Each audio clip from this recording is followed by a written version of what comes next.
తెలుగువారి పెళ్ళి ఇలవైకుంఠమే మళ్ళీ సంప్రదాయమే సౌందర్యంగా సాగుతున్న పెళ్ళి ఇది తెలుగువారి పెళ్ళి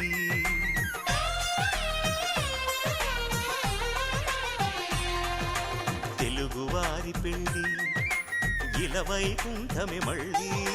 సంప్రదాయమే సౌందర్యంగా సాగుతున్న పెళ్ళి ఇది తెలుగువారి పెళ్ళి ఒకరికి ఒకరని అనుకుంటే అదే నిశ్చితార్థం ఆ నిర్ణయానికి తలవంచడమే పెళ్ళి అంతరార్థం శతమానం భవతి అంటుంది శ్రావణ మాసం శ్రావణ మాసం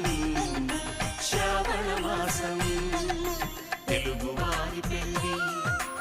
ఇలవైకుంఠమే మళ్ళీ సంప్రదాయమే సౌందర్యం